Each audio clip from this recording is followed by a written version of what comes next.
Pensaron que simplemente estaban arrestando a otro tipo que encajaba con la descripción.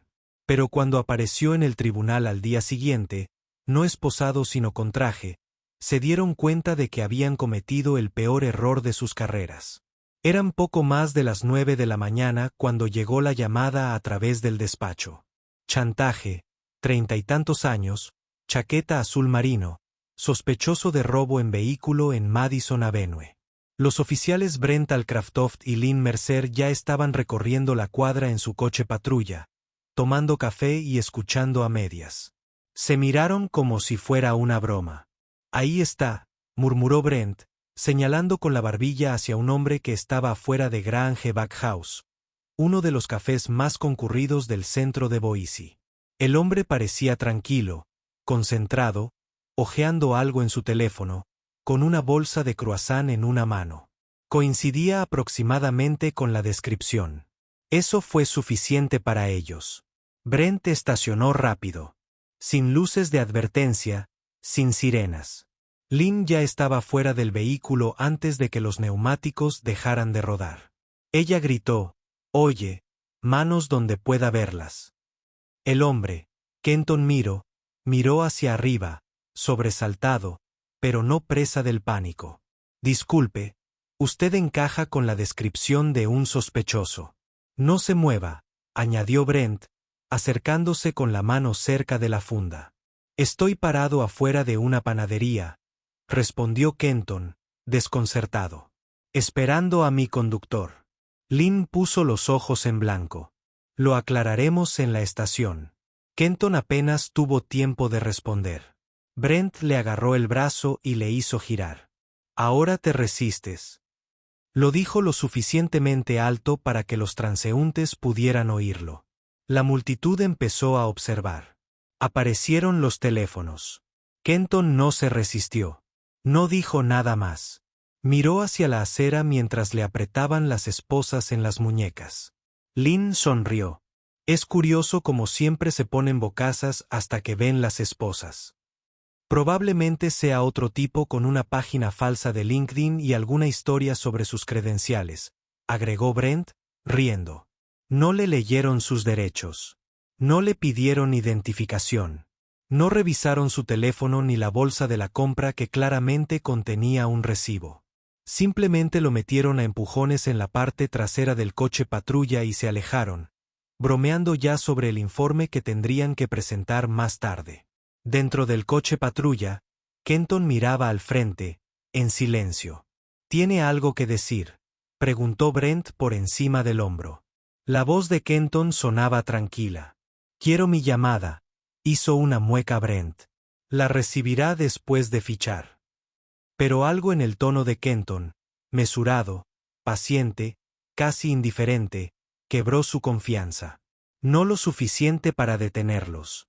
Solo lo suficiente para que Brent volviera a mirar por el retrovisor. Kenton no estaba asustado. No estaba nervioso. Y no había terminado. En la comisaría, el fichaje era lento.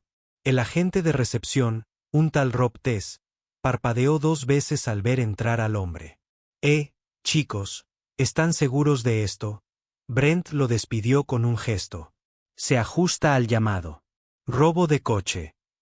Estaba merodeando. Estaba de pie frente a una panadería con una manga pastelera y un teléfono. Kenton dijo en voz baja. Lynn intervino. «Dudas de una llamada de campo, Tess». Rob frunció el ceño, dudó, luego tomó los datos de Kenton. Miró la pantalla, luego dudó. «Esta dirección, me gustaría que me llamaran ahora», repitió Kenton, interrumpiéndolo suavemente. Brent arqueó las cejas. «¿A quién vas a llamar?». «A un abogado amigo». «No», dijo Kenton. «A la Fiscalía General». Brent se rió como si fuera lo más gracioso que había oído en toda la semana. «Claro. Dile que le mandamos saludos». Se alejaron, pero Rob Tess no se rió. Seguía mirando la pantalla, y fue entonces cuando todo empezó a cambiar. Pero lo que Brent y Lynn no podían ver venir era lo perdidos que ya estaban. La celda estaba fría. No helada, sino ese frío constante que te cala en las muñecas cuando aún estás esposado. Kenton se sentó en el banco, no encorvado, ni rígido, simplemente firme. Vestía elegantemente, incluso con vaqueros y chaqueta, botas pulidas, líneas limpias. Todo en él denotaba control. Incluso ahora, al final del pasillo, Brent se apoyaba en una máquina expendedora, abriendo un refresco como si fuera un martes cualquiera. «¿Ves la cara que tiene?», le dijo a Lynn como si creyera que estaba por encima de todo. Lynn dio un sorbo a su café. Ese tipo de gente siempre lo hace. Aparece en la zona buena de la ciudad. Empieza a actuar como si las reglas no se aplicaran. El mismo guión. Brent rió entre dientes. Mi favorito es cuando empiezan a hablar de demandas y placas. Como si no lo hubiéramos oído antes. Ninguno de los dos se dio cuenta del hombre de asuntos internos que pasaba por delante de la recepción ni de que Rob Tess había dejado su puesto y entrado en una oficina trasera hablando por una línea segura. De vuelta en la sala de espera, Kenton finalmente recibió su llamada. No buscó a tientas un número, no desplazó su teléfono. Simplemente marcó. «Soy Maro», dijo en cuanto contestó la llamada. «Boise. PD. Incidente en Madison Avenue. Lo necesitaré todo para esta tarde». Colgó. Sin enojo, sin ruido, solo una ruptura limpia. La llamada duró menos de 30 segundos, pero eso fue todo. Más tarde esa tarde, el jefe de la comisaría recibió un correo electrónico discreto y directo del Departamento de Supervisión Civil del Estado. Una alerta marcada, una solicitud de liberación inmediata del detenido Kenton El Maro. Adjuntos se encontraban credenciales, enlaces, un perfil de una base de datos federal y una notificación de una auditoría según el artículo 14 de la Ley de Integridad de las Fuerzas del Orden Estatales. No provenía de un abogado. Provenía del enlace del fiscal general. En 45 minutos, Kenton estaba fuera. Cuando Brent lo volvió a ver, estaba en el pasillo, no esposado, no detrás de una puerta, sino caminando tranquilamente junto a ellos junto a dos funcionarios estatales trajeados. Brent parpadeó como si la luz cambiara de repente. «Eso no es posible», murmuró. Lynn entrecerró los ojos. «¿Qué demonios está pasando?». Rob Tess observaba desde su escritorio. «No», dijo una palabra. Simplemente escribió algo en un sistema al que no tenían acceso. Kenton no miró atrás. No lanzó ninguna mirada. No sonrió con suficiencia. Simplemente se fue con el mismo paso mesurado con el que entró. Y el silencio que dejó atrás fue más denso que cualquier sirena. Esa noche, Brent cenó con su hermano y despotricó sobre la gente con contactos. Lo llamó favoritismo. Dijo que era puro politiqueo. Lynn, sentada en su porche con una cerveza, le dijo a su novia que probablemente se trataba de una confusión en el ayuntamiento y que, aun así, al tipo le pondrían antecedentes. Nadie anda por ahí tan tranquilo sin ocultar algo. Pero a medida que avanzaba la semana, comenzaron los rumores. Susurros dentro del departamento. Alguien mencionó el nombre de Kenton durante una sesión informativa, y dos sargentos intercambiaron una mirada. Un oficial dijo que solía trabajar en Oakland y que ocupaba un alto cargo en un grupo de vigilancia. Incluso el capitán Royad empezó a actuar de forma diferente, breve en sus respuestas, más cuidadoso con sus palabras. Cuando surgió el nombre de Kenton, eso enfureció a Brent. Nervioso. Si el mando estaba asustado, significaba que algo real estaba en juego. Lynn lo ignoró. Teníamos una cámara corporal. Teníamos el registro de llamadas. Seguíamos el protocolo. Brent asintió, pero fue forzado. Se le revolvió el estómago porque algo en Kenton no cuadraba. No de la forma que esperaban. Y la forma en que se fue sin dramas. Así no era como se movían los culpables. Aún así, volvieron al trabajo como si nada hubiera cambiado. Pero la verdad ya lo superaba. Porque para cuando sintieron que el suelo se movía, Kenton ya estaba en un terreno más alto, observándolo todo. El juzgado del centro de Boise no era grandioso ni intimidante, solo escalones de hormigón, puertas de cristal y el eco de zapatos en los amplios pasillos. Brent y Lynn entraron uno al lado del otro, ambos elegantes, con uniformes azules planchados, placas pulidas, sin sonrisas. Era rutina. Habían comparecido ante el tribunal incontables veces. El cargo era simple: obstrucción de la investigación de un vehículo robado. Esperaban que Kenton llegara tarde, probablemente con un abogado. Quizás intentar convertirlo en un espectáculo. Pero Kenton no estaba afuera. No estaba en la sala de espera. Ni siquiera figuraba en la lista de espera como un acusado típico. Al pasar el control de seguridad, un alguacil se les acercó con una inclinación de cabeza rígida. ¿Ustedes dos testificarán en la sala 12? Brent respondió: sí, al Craftoft y Mercer. Este es el caso Maro. El alguacil parpadeó. Maro no es el acusado. Brent frunció el ceño. Vuelve otra vez. El alguacil solo señaló: ya verás. Cuando entraron en el 12, todo parecía extraño. Nada caótico, nada ruidoso, solo diferente. La sala estaba llena. No con la multitud habitual de acusados nerviosos y abogados molestos. Había periodistas, 2 equipos de cámara, alguien del ayuntamiento. Brent tensó el cuello, luego sus ojos se clavaron en la mesa del frente. Allí, sentado junto al juez, estaba Kenton Maro.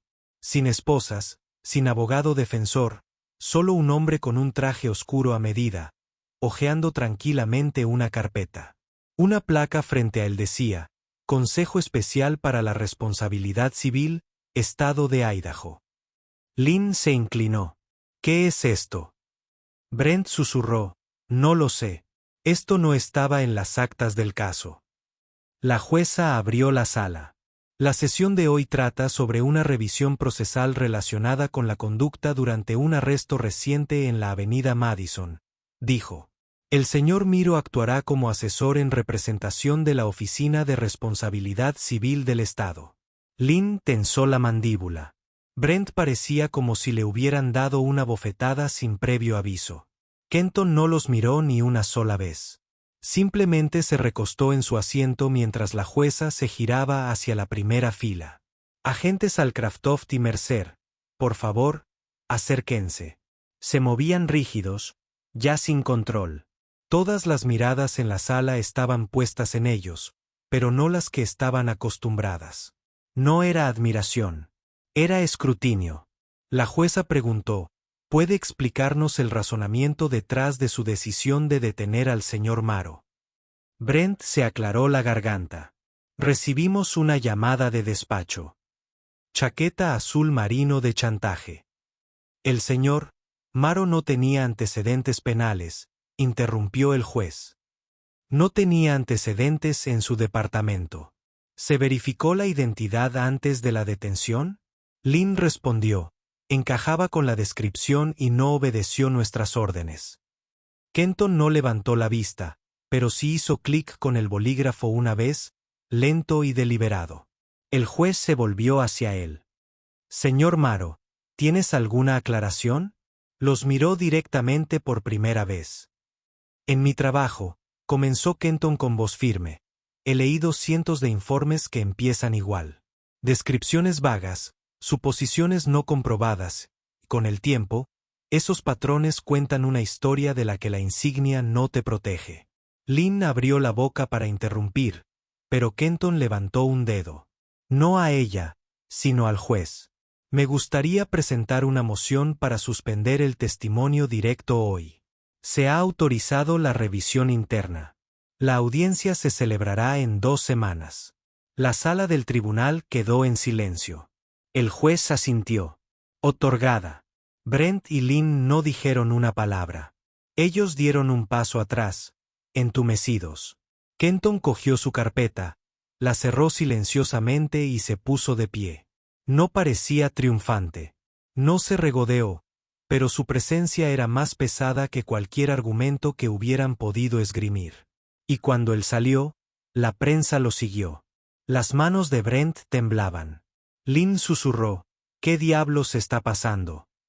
Pero en el fondo, ambos ya lo sabían porque aquello no fue una derrota en tribunal. Ese fue el movimiento inicial y Kenton acababa de dar vuelta el tablero. Antes de Boise, antes del traje del título, Kenton Maro era solo otro chico tratando de mantener un perfil bajo en Bakersfield, California. Su madre, Dedra Muro, trabajaba en el turno de noche en el Hospital Mercy, y su padre, cuando estaba presente, pintaba casas y rara vez se quedaba el tiempo suficiente para dejar algo más que humo de cigarrillo y silencio detrás. A los 12 años, Kenton ya había aprendido a navegar en dos mundos. Uno en la escuela, donde sobresalía en los concursos de ortografía y en las ferias de ciencias, y otro afuera, donde mantenía la mirada baja cuando pasaban los coches patrulla. No era ruidoso ni llamativo, pero lo observaba todo. Un día, en 8º grado, un profesor lo acusó de robar una calculadora. No se interrogó a nadie más. Su casillero fue registrado. No se encontró nada. Él no dijo nada entonces. Pero nunca olvidó con qué facilidad los adultos aceptaban las sospechas cuando éstas apuntaban hacia él. No fue la rabia lo que lo impulsó. Era el patrón. A los 17 años obtuvo una beca para la Universidad de California en Davis, se especializó en ciencias políticas y escribió ensayos que trascendieron el ruido. Él no gritó. Él simplemente expuso los hechos. Limpio, nítido y preciso.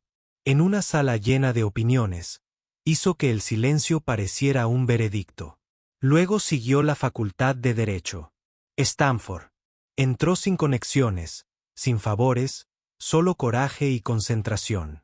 Mientras otros iban en busca de empresas corporativas y cheques de pago, Kenton hizo una pasantía en una unidad de responsabilidad pública en el condado de Alhama. Estuvo presente en audiencias donde los oficiales describieron paradas rutinarias que terminaron con costillas rotas y muñecas magulladas. Él registró cada palabra. Él no llevaba la ira como una armadura. Llevaba la paciencia como un arma. A los 33 años, Kenton dirigía las revisiones de la Oficina de Conducta Civil del Distrito Oeste. Silenciosamente, caso por caso, se fue construyendo una reputación, no una reputación llamativa, no del tipo que llega a los titulares, sino del tipo que pone nerviosos a los departamentos. Se movía como un abogado, pensaba como un analista y se comportaba como un hombre que ya sabía lo que estaba ocultando. Boise fue su primer nombramiento como fiscal especial para responsabilidad civil, un puesto creado después de años de cabildeo por parte de grupos de vigilancia que estaban cansados de que asuntos internos limpiaran su propia casa. Kenton fue seleccionado personalmente por la Junta Estatal, examinado, confirmado discretamente y mantuvo un perfil bajo a propósito. No tuiteó, no dio conferencias, se presentó. Y esa mañana, afuera de la panadería, no era la primera vez que lo perfilaban. Pero fue la primera vez que esto ocurrió después de su nombramiento. Eso importaba porque, por una vez, no tendría que presentar una queja. Él era la queja. Él no quería venganza. Eso era demasiado pequeño para el trabajo que estaba haciendo. Quería la verdad por escrito. Quería que se expusieran los patrones. Quería que los departamentos supieran que estaban siendo vigilados y no solo desde dentro. Después del incidente, no llamó a ningún medio de comunicación. Llamó a un juez. Luego llamó a la Oficina de Auditoría de Personal. Su placa no era de bronce. Fue legislativo. Y le dio autoridad para solicitar archivos, extraer registros y abrir casos que habían estado cerrados durante años. Por eso Brent y Lynn estaban nerviosos. No se trató de un solo arresto. Se trataba de todos ellos. Porque Kenton no era un simple abogado al que esposaron por accidente. Él era la única persona en el estado con la autorización y el motivo para abrir todo su expediente. Y no necesitó levantar la voz para hacerlo. El recinto se sentía diferente.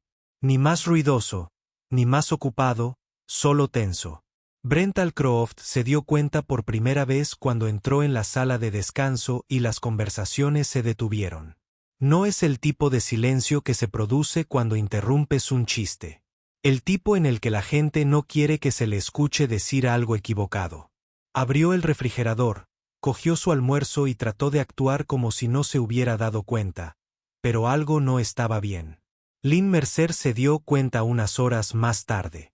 Pasó por una sala de conferencias y vio al teniente Chafer hablando en voz baja con dos hombres de traje. Ninguno de ellos llevaba insignias del departamento. Uno de ellos llevaba un folio de cuero debajo del brazo, del tipo que los federales siempre parecían llevar consigo. Ella aminoró el paso e intentó recordar un nombre. Dejaron de hablar en el momento en que ella apareció a la vista. Esa noche, Brent recibió una llamada de su primo, también policía, en Twin Falls. Oye, no esposaste a un tipo llamado Maro la semana pasada, ¿verdad? Su primo preguntó. A Brent se le encogió el estómago. ¿Por qué? Porque su nombre está resonando como un reguero de pólvora. Junta Estatal de Auditoría. Algún tipo de autoridad supervisora. Todo el distrito aquí está mirando sus informes como si estuvieran a punto de ser auditados. Brent se rió, pero sonó forzado. No, está bien. Solo un malentendido. El tipo se puso bocazas. Lo limpiamos, pero la mentira ya ni siquiera le parecía convincente. 2 días después, el capitán los llamó. No fue una reunión casual, ni una simple visita a mi oficina, fue una solicitud formal, uniforme completo, rastro de papel. Entraron a la oficina del capitán y vieron a los mismos 2 trajes del pasillo sentados frente a su escritorio. Oficiales al Craftoft Mercer. El capitán Roldad comenzó con la voz entrecortada. Estos son el señor Granger y la señorita Osai de la Oficina de Responsabilidad Civil. La señorita Osai no sonrió. Ella tampoco parpadeó mucho. Estamos abriendo una revisión interna con respecto a un incidente que tuvo lugar el jueves pasado por la mañana y que involucró al señor Kenton Miro. La cara de Brent se quedó en blanco. Ya hemos hablado de eso. Fue puesto en libertad y el caso desestimado. No pasó nada más. Granger intervino. La investigación va más allá del arresto. Lynn se enderezó en su silla. Disculpe. Estamos revisando su historial, quejas, paradas, informes presentados y aquellos que fueron ajustados después del hecho. El capitán Roldad se movió en su asiento y luego deslizó una carpeta manila sobre el escritorio. Recibirá citaciones para comparecer a la audiencia de revisión. 2 semanas. Brent abrió la boca, pero no salió nada. Lynn tragó saliva con fuerza. ¿Nos están acusando de algo? Todavía no, dijo Granger. Para eso está la audiencia. A la mañana siguiente, un correo electrónico llegó a las bandejas de entrada de ambos. Asunto: resumen de la revisión del caso preparado por el fiscal especial K. Miro. Tenía archivos adjuntos, muchos de ellos, paradas antiguas, marcas de tiempo de cámaras corporales, declaraciones de civiles, cosas que pensaron que nadie podría reconstruir. Las manos de Brent permanecieron suspendidas sobre el teclado durante 1 minuto entero antes de que pudiera hacer clic. Abrió un archivo. Una parada de hace 3 años. Un hombre llamado Julian York fue detenido porque tenía una luz trasera rota. Detenido por incumplimiento. Se retiraron los cargos. Las imágenes de la cámara corporal figuraban como no cargadas. El comunicado de York decía que lo habían golpeado contra su coche después de pedir un supervisor. Brent lo recordó. No claramente, pero suficiente.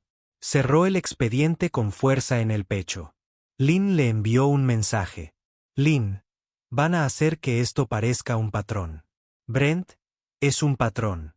Hubo una pausa antes de que ella respondiera. Lynn, seguimos el protocolo. Pero ella ya no parecía tan segura porque Kenton no venía solo con una historia. Él traía recibos.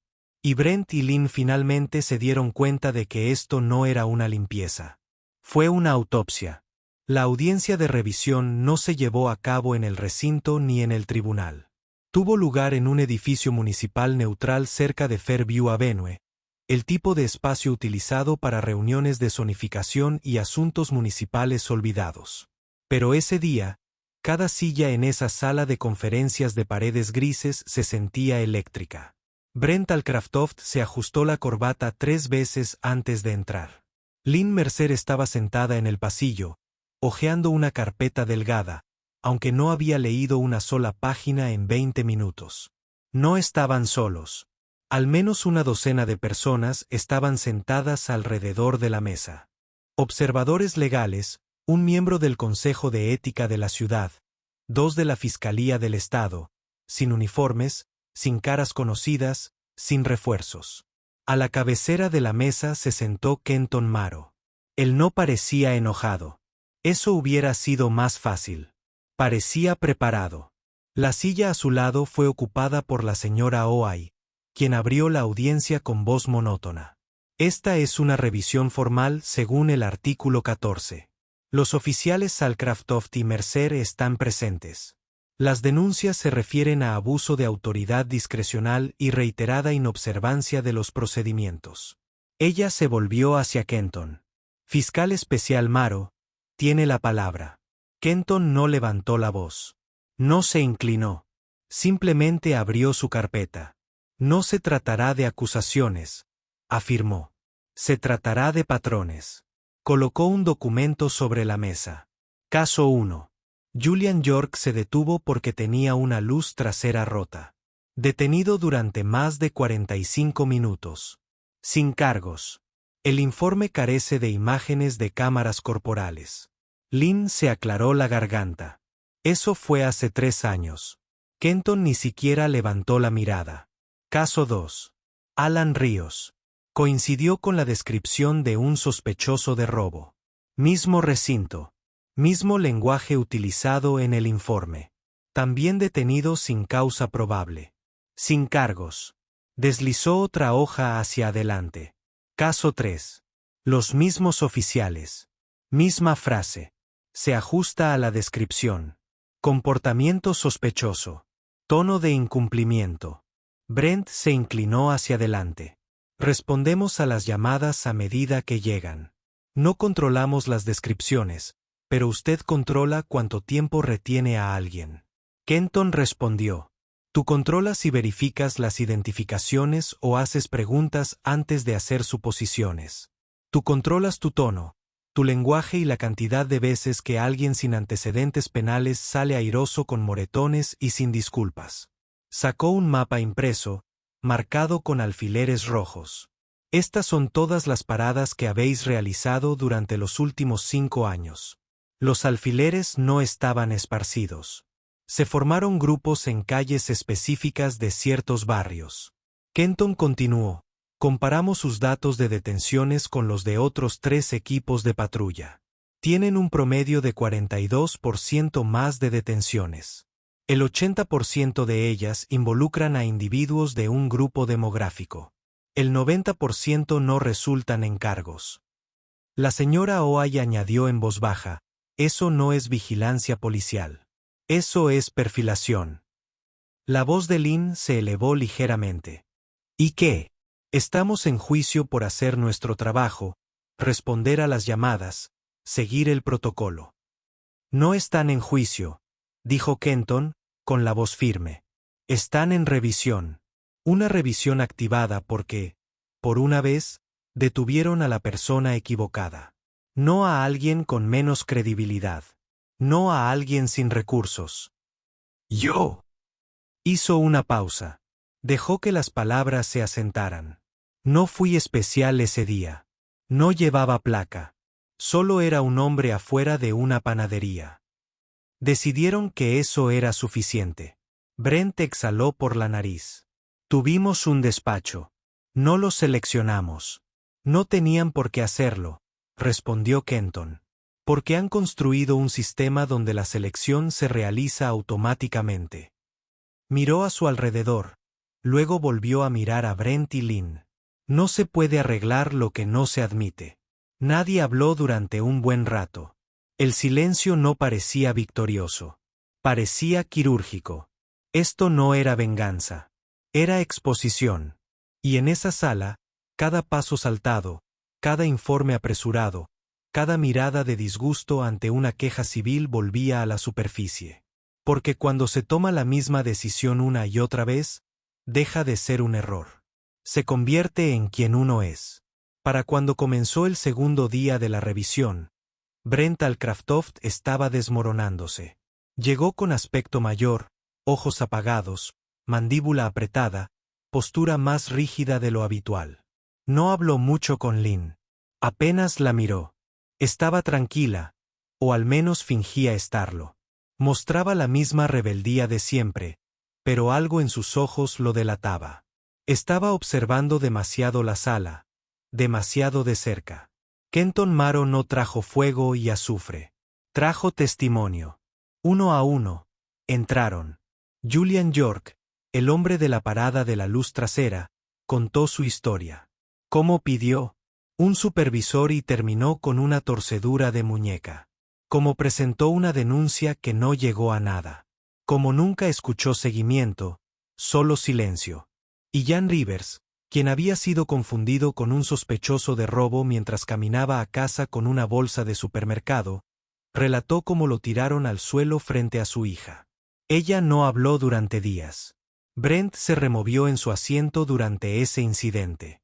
Hubo otros. No todos se presentaron, pero los que sí lo hicieron no gritaron. No lanzaron acusaciones. Simplemente contaron lo sucedido. Eso lo empeoró porque Brent y Lynn no podían encontrarle fallas a historias tan simples. Ese humano. Lynn cruzó los brazos con fuerza. Hemos visto lo peor de la gente. No podemos permitirnos dudar cuando las cosas coinciden. Kenton no respondió de inmediato. La miró como alguien que estudiaría una estructura antes de decidir dónde estaban las fallas. Tal vez el problema sea lo que tú consideras una coincidencia, dijo finalmente. La voz de Brent se quebró un poco. No sabes lo que es caminar por esas calles. Todos los días. La gente te miente, te amenaza, huye de ti. Cambia tu forma de interpretar las cosas. Kenton asintió levemente. No niego que el trabajo sea duro. Pero cuando la misma cara sigue pagando por los errores de otros, deja de ser peligroso. Empieza a ser una cuestión de comodidad. ¿Comodidad? Lynn se burló. Sí, la comodidad de las suposiciones predecibles. La comodidad de nunca ser el que está en el suelo. Los hombros de Brent se hundieron ligeramente. Entonces la señora Osaya abrió otra carpeta. 3 informes presentados en los últimos 24 meses muestran evidencia de la carga de grabaciones de cámaras corporales alteradas. Un video fue etiquetado como corrupto. Otro nunca se envió. Brent levantó la vista lenta y pesadamente. Es un problema técnico. No es culpa nuestra. Kenton ni siquiera se inmutó. No fue culpa tuya la primera vez, ni quizás la segunda, pero ahora vamos por la cuarta. Por primera vez, Lynn no tenía una respuesta. El peso de sus informes, grabaciones, patrones, comenzaba a presionarlos de maneras que no se habían preparado. Siempre estuvieron protegidos, siempre aislados. Pero ese escudo estaba lleno de grietas, y Kenton no blandía un martillo. Solo sostenía una linterna. Uno de los miembros del panel se inclinó hacia adelante. Una exoficial. ¿Reconocen alguno de ustedes que sus métodos pudieron haber causado daño? Lynn la miró fijamente, luego a la mesa, y luego dijo lentamente, siempre hemos hecho lo que nos enseñaron. Esa frase quedó flotando en el aire. Kenton habló en voz baja. Entonces, quizás sea hora de empezar a enseñar algo diferente. Porque una vez que admites las grietas, no puedes fingir que el muro aún resiste. El último día de la audiencia no empezó con fuegos artificiales, sin portazos, sin voces alzadas, solo con el lento murmullo de papeles y la silenciosa tensión de quienes sabían que la historia estaba llegando a su fin. Y no todos saldrían iguales. Brent y Lynn estaban sentados uno al lado del otro, todavía de uniforme, pero su energía había cambiado. Brent había dejado de defenderse. Seguía callado. Lynn mantenía los brazos cruzados, la mirada al frente y los labios apretados. Ya no era petulante, solo rígida. Kenton Maro se levantó y caminó hacia el centro de la sala. No estaba flanqueado por nadie, sin equipo legal, sin teatralidad, solo él y una carpeta, con los bordes ligeramente desgastados por el uso. La colocó con cuidado sobre la mesa. He dicho lo que tenía que decir, comenzó. Han escuchado a las personas afectadas. Han visto las cifras, el lenguaje de los informes, las imágenes que recuperamos. Han escuchado las mismas frases repetidas. Las mismas métodos. Los mismos rostros, detenidos, interrogados, esposados y luego liberados silenciosamente. Miró a Brent. No creo que ninguno de ustedes se haya unido a este departamento con malas intenciones. Pero en algún momento, dejaron de revisarse. Dejaron de ver gente y empezaron a ver perfiles. La sala permaneció en silencio. No estoy aquí para arruinarles la vida. Eso no es justicia.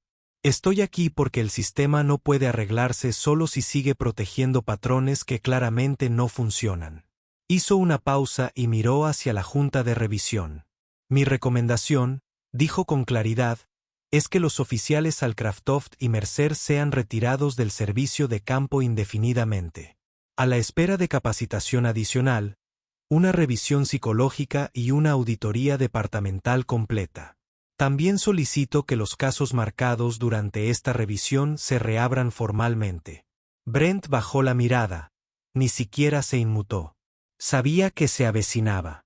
Lynn susurró en voz baja. Era un trabajo. Kenton se volvió hacia ella. No, era una responsabilidad. Y cuando se olvida eso, la gente sale lastimada. La junta entró en sesión a puerta cerrada. 35 minutos después, regresaron con el veredicto. Brent Alcraftoft, suspendido del servicio activo, despojado de su placa a la espera de una reevaluación. Lynn Mercer, igual. Ninguno habló cuando se leyó la decisión en voz alta. Ninguno la objetó. No hubo una salida dramática, ni portazos, solo dos oficiales que habían creído durante demasiado tiempo que su posición los protegía de la responsabilidad. Kenton recogió sus cosas en silencio. Al salir, pasó junto a Brent y se detuvo. Brent lo miró solo un segundo. No pensé que terminaría así, dijo Brent. No tenía por qué terminar así, respondió Kenton. Pero eso no dependía de mí. Se marchó sin decir nada más. Esa noche, Brent empacó su casillero solo. Lynn no apareció. Se rumoreaba que se había tomado una licencia personal. Nadie se puso en contacto. Las mismas personas que una vez brindaron por ellos en las fiestas de jubilación y los banquetes de fin de año estaban repentinamente ocupadas o de guardia. La comisaría ya empezaba a mirar por encima del hombro. Un nuevo cartel apareció en el pasillo cerca de la sala de la brigada. Responsabilidad civil. Línea directa. Confidencial. Algunos novatos la revisaron más de lo necesario. En Kenton, voló a Coredin a la mañana siguiente. Otra ciudad, otro distrito. Otra revisión discreta. Ese era el trabajo. No se trataba de titulares, sino de estructura, verdad, reparación a largo plazo. No necesitaba aplausos. Solo necesitaba que el muro dejara de ocultar las grietas. Porque cuando nadie vigila a los vigilantes, el ciclo nunca se rompe. Pero ahora alguien por fin lo hace. 2 meses después, la ciudad de Boise seguía adaptándose. Los medios habían pasado página en su mayor parte. No hubo grandes protestas, ni titulares virales, pero algo había cambiado bajo la superficie, y quienes prestaron atención lo notaron. Kenton Miro no se quedó. Nunca estuvo destinado a quedarse. Su trabajo era el movimiento. De ciudad en ciudad, de caso en caso, sin quedarse nunca lo suficiente como para formar parte de la historia. No buscaba elogios ni un pedestal. Solo quería que las consecuencias fueran para todos, no solo para los que no tenían poder. Pero el efecto de lo sucedido no desapareció con él. El manual de capacitación. En la comisaría de Boise se reescribió. No de forma drástica, solo lo suficiente como para que importara. Los agentes debían revisar grabaciones de casos reales, no ejemplos simulados de paradas fallidas. El caso de Kenton se convirtió en uno de ellos. La orientación para reclutas comenzó a plantear una nueva pregunta. ¿Alguna vez has cometido un error y has aprendido de él? No para avergonzar, sino para ver si una persona podía asumir la responsabilidad antes de usar una placa. Brent Alcraftoft aceptó un trabajo en el Departamento de Incautación de Vehículos de la ciudad. Tranquilo, desarmado, tras un escritorio. No habló de la audiencia, no fingió haber sido agraviado. Algunos dijeron que estaba amargado. Otros dijeron que finalmente había empezado a escuchar. Lynn Mercer nunca regresó. Se decía que se había mudado de nuevo a Wyoming, más cerca de su hermana. Desactivó sus redes sociales y rechazó todas las entrevistas. No discutió las conclusiones de la junta, pero tampoco las aceptó, al menos en voz alta. Y las personas que fueron detenidas, esposadas y humilladas sin motivo, algunas recibieron disculpas. No todas, pero sí algunas. Julian York recibió una carta manuscrita de la alcaldía. Ellen Rivers recibió una llamada de seguimiento del fiscal de la ciudad preguntándole si estaría dispuesto a una mediación. Nada ostentoso, ningún acuerdo que apareciera en las noticias, pero sí indicios discretos de que algo, de hecho, había tocado la fibra sensible. Esa fue la parte que la mayoría de la gente pasó por alto. La justicia no siempre llega con fuegos artificiales. A veces simplemente significa que alguien finalmente escucha. Alguien con poder debe responder. Y la próxima vez, tal vez alguien dude antes de tratar a un hombre con una chaqueta azul marino como sospechoso antes que como persona. Porque ese día frente a la panadería podría haberle pasado a cualquiera. Pero le pasó a Kenton Maro, un hombre que había pasado toda su vida viendo cómo silenciaban a la gente. Y cuando llegó su turno, no gritó. No amenazó. Les mostró el espejo y por una vez tuvieron que mirarse. La lección no fue que Brent y Lynn fueran malvados o incluso inusuales. La lección fue lo fácil que es dejar de ver a las personas como personas y lo peligroso que se vuelve cuando ese hábito lleva una placa. Y tal vez, solo tal vez, alguien en la comisaría, algún joven recluta con botas nuevas y placa limpia recordaría eso la próxima vez que recibiera una llamada con una descripción vaga. Quizás se detendría, haría una pregunta, revisaría una identificación antes que una muñeca. Quizás eso bastaría para cambiar una vida, quizás más. Porque el cambio no siempre se anuncia a gritos. A veces simplemente sale de un tribunal con una carpeta llena de nombres y se asegura de que no vuelva a ocurrir. Si crees que historias como esta merecen ser escuchadas, si crees que la verdad debería incomodarnos lo suficiente como para crecer, suscríbete a este canal. Cada historia es un paso hacia la comprensión. No miremos hacia otro lado cuando importa.